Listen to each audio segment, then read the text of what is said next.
way, a manual to self. Roadway స్వాగతం.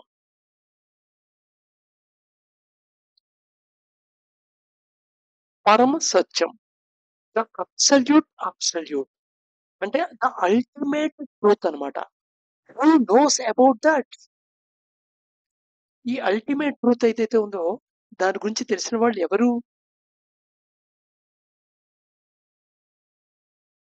Reaching down via the steps, మధ్యమ సత్యం and the 3 vital principles to సత్యం.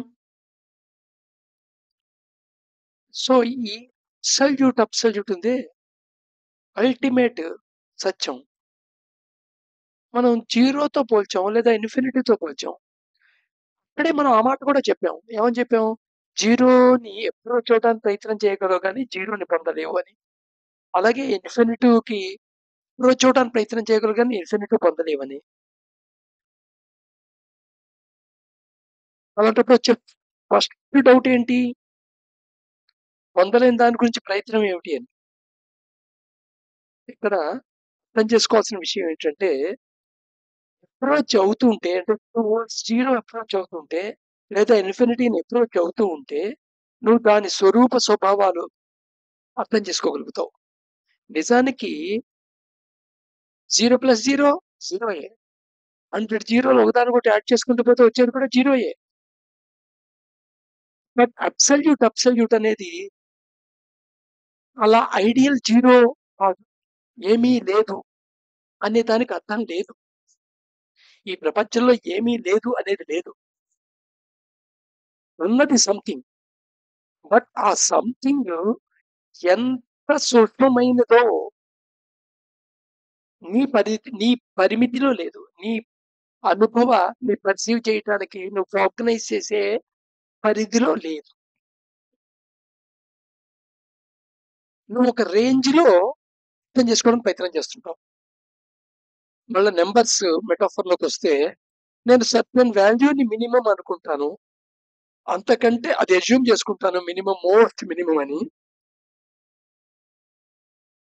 అది depend upon నా perceiving instruments యొక్క accuracy, sensitiveness మీద ఆధారపడుతుంది. సో, ఫర్ ఎగ్జాంపుల్ నేను 0.00009 జీరోస్ 1 అనేది మోస్ట్ మినిమమ్ అంటున్నాను అనుకుందాం. అంతకంటే బిలో ఉన్నవన్నీ నేను జీరో కింద కన్సిడర్ చేస్తాను. పరిగణనలోకి తీసుకుంటాను. అంటే ఒక మినిమమ్ వాల్యూ పెట్టుకొని మిగతా అంతకంటే కిందవన్నీ జీరో. అంతకంటే కిందవి లేవు అని కాదు. అలా అంత కిందకు ప్రయత్నం చేస్తుంటే జీరోకి అప్రోచ్ జీరో అయితే పొందలేవు. బట్ జీరోకి అప్రోచ్ అవుతూ ఉండొచ్చు. ఈ అప్రోచ్‌లో యాక్చువల్ మినిమమ్ ఏదైతే ఉందో అది ఏర్పడుతుంది. అంటే యాక్చువల్ మినిమమ్ అంటూ సంథింగ్ ఉండాలి. ఆ సంథింగ్ ఉంటేనే సంథింగ్‌కి సంథింగ్ కలిస్తే మళ్ళీ ఇంకో సంథింగ్ ఏర్పడుతుంది. ఆ సంథింగ్‌కి ఇంకో సంథింగ్ కలిస్తే ఇంకో సంథింగ్ ఏర్పడుతుంది. అంటే 0 + 1 = 1. 1 + 1 = 2. సో, దేర్‌ఫోర్ ఒక రకమైన మినిమమ్ డిస్క్రీట్‌నెస్ ఉంటుందన్నమాట. మనకి కంటిన్యూగా మనకు అనిపిస్తున్నప్పటికీ డిస్క్రీట్‌నెస్ మినిమమ్ ఉంటుంది. అబ్సల్యూట్ అది ఎవరికీ తెలీదు. అది పరమాత్మ అనుకోవచ్చు. అది ఈ బ్రహ్మ పదార్థం అనొచ్చు దాన్ని. అందుకని బ్రహ్మ పదార్థం అనే పదం ఏంటంటే అర్థంకాంతానికి వాడటం నానుడైపోయింది. వాడు ఒక పెద్ద బ్రహ్మ పదార్థం రా వాడిని అర్థం చేసుకోలేరు ఎవరు అనే పదానికి నానుడి కింద అయిపోయింది అది. అని అబ్సల్యూట్ అదనమాట. So who knows about that? అంటే ఈ అబ్సల్యూట్ అనేది ఒక మేనిఫెస్టేషన్ ఎప్పుడూ ఉండేది. నేను ఇది స్టార్టింగ్ అని అంటాం అనేది తప్పు రకంగా. ఎందుకంటే స్టార్టింగ్ అని అన్నానంటే అంతకుముందు లేకపోతేనే స్టార్ట్ అవుతుంది. ఎప్పుడు ఉండేదానికి స్టార్ట్ అనే మాట అర్థం లేదు. సో బట్ కానీ హిపోథెటికల్ గా మనం అర్థం చేసుకోవడానికి ఈ ప్రాసెస్ ఆఫ్ ఈ బ్రహ్మాండంలో జరిగే మేనిఫెస్టేషన్ ప్రాసెస్ అంతా అర్థం చేసుకోవడానికి నేను మొదలు అనే పదం వాడుతున్నాను. నిజానికి మొదలు లేదు, వివరణ లేదు. సో ఈ అబ్సల్యూట్ 2 రకాల ప్రాసెస్‌లకు గురి అవుతుంటుంది. ఒకటి ఏంటంటే రిసీడ్ అవ్వటం. అంటే దాని ఎనర్జీని తగ్గుతూ వెళ్ళడం. దానికున్న శక్తి స్థాయి తగ్గుతూ వెళ్ళడం. రిసీడ్ అవ్వటం.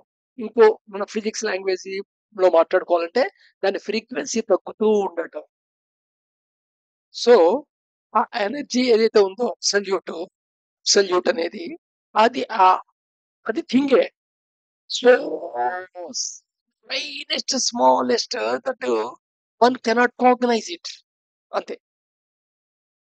సో, దేర్‌ఫోర్ అది అక్యుములేటింగ్ గురి అవుతుంటుంది. అంటే అవి యాడ్ అవుతూ ఉంటుంది. ఇంత ప్రాసెస్‌లో అది ఎనర్జీ రిసీవ్ అవుతుంటుంది.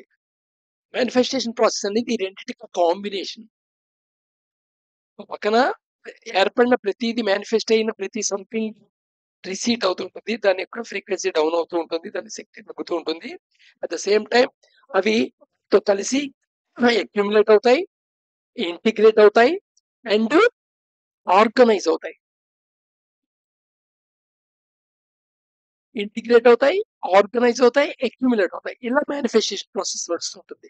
ఈ ప్రాసెస్‌లో అబ్సల్యూట్ నుండి మధ్యమ సత్యం, 3 వైటల్ ప్రిన్సిపల్స్ అండ్ సత్యము స్థితులు ఏర్పడతాయి. మేనిఫెస్ట్ అవుతాయి. ద అబ్సల్యూట్ ఆ సత్యం అని అంటున్నానే ఇక్కడ రిఫర్ చేస్తున్నానే, ఏదైతే ఫస్ట్ జోన్ కింద చెప్పానే, ఆ సత్యం absolute presumes to even thought. ఇది కూడా నాకు తెలుసని క్లెయిమ్ చేయగలిగే వాళ్ళు ఎవరున్నారు? మనం క్లెయిమ్ చేస్తుందంతా ఏమిటంటే నీ అసంప్షన్. నేను ఒక మినిమమ్ అనుకోని మ్యాథమెటికల్ లాంగ్వేజ్‌లో చెప్పాలంటే ఒక మినిమమ్ ఇంత అనుకోని 0 పక్కన ఇన్ని సున్నాల తర్వాత 1 అనుకోని అంతకంటే బిలో అంతా 0 అనుకుంటున్నా నేను. నథింగ్ అనుకుంటున్నా. అలాగే ఇన్ని స్థానాలు ఉండే అంకెని నాకు తెలిసిన మాక్సిమం కింద పెట్టుకొని అంతకంటే అబోవ్ ఉన్నదంతా ఇన్ఫినిటీ అంటున్నా. ఇది నా అసంప్షన్. ఇప్పుడు ఇద్దరు మనుషులిద్దరూ ఒకే అసంప్షన్‌లో ఉండరు. సో, నా అసంప్షన్ వేరు, ఇంకోడి అసంప్షన్ వేరు.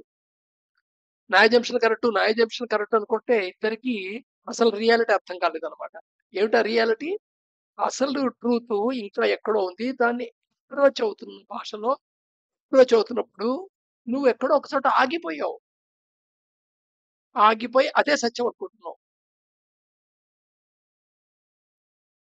సో, ఈస్ ఈ ఎనర్జీ రిసీటింగ్ అండ్ మానిఫెస్టేషన్ ప్రాసెస్‌లో సత్యం నుండి తపః స్థితి పొందుతుంది. సత్యం ఉంటుంది. దాంట్లో కొంత సత్యంలో ఉండే కొంత భాగం తపః స్థితి పొందుతుంది. ఈ తపః స్థితిని డివైన్ హోల్‌నెస్ అని చెప్పొచ్చు. లేదా నేచర్ అని చెప్పొచ్చు. నేచర్ అంటే మనం బ్లూలో మనకు తెలిసిన నేచర్ కాదు ఆ పదం వాడాను గాని. ఏంటది నేచర్ అనగానే మనకేం గుర్తుకొస్తుంది? కొండలు, గుట్టలు, అడవి, సముద్రం, ఫారెస్టు, చెట్లు, జంతువులు, నేచర్ అని మేఘాలు ఇదంతా నేచర్ ప్రకృతి కింద గుర్తుకొస్తుంటుంది. నేను ఆ ప్రకృతిని రిఫర్ చేస్తూ నేచర్ అని తత్వం అనే ఉద్దేశంతో వాడానన్నమాట. డివైన్ హోల్‌నెస్ అనొచ్చది. డివైన్ హోల్‌నెస్ అంటే ఒక రకంగా చెప్పాలంటే విత్తనము అని చెప్తున్నట్టన్నమాట. సో, అందుకే దీన్ని బ్రహ్మాండము అనే పదం వాడుతుంటారు. బ్రహ్మాండము, అండము. అండంలో ఏముంటుంది?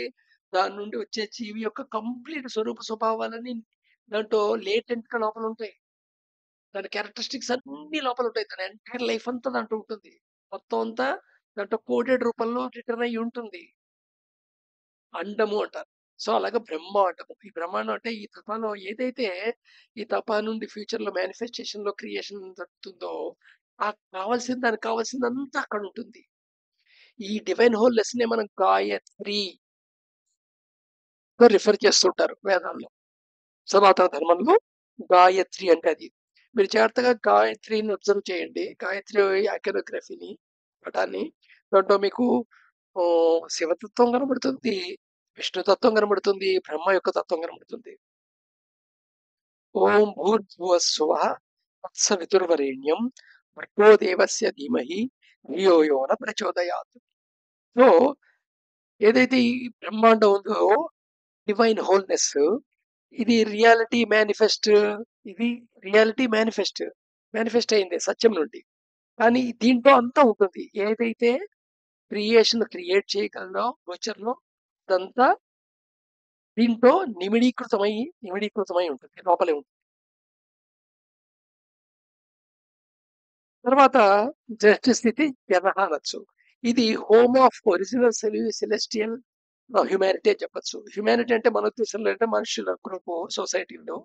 బట్ సెలెస్టియల్ హ్యుమానిటీ అనంగానే మన దేవుడు, దేవతలు ఇలా గుర్తుకొస్తుంది. అందుకోసమని లేటెస్ట్ ఇంకొక టెర్మినాలజీ వాడదాం.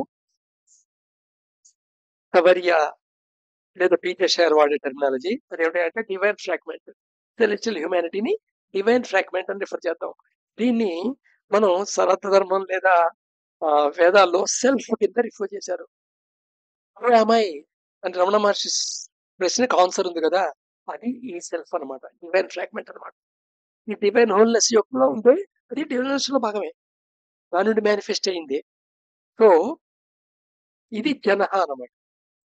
జనహాలో ఈ సెలెస్టియల్ హ్యుమానిటీ ఉంటుంది, డివైన్ ఫ్రాగ్మెంట్స్ ఉంటాయి. రేపు మళ్ళీ కంటిన్యూ చేద్దాం. ఇక్కడ దాకా అర్థమైంది అనుకుంటాను.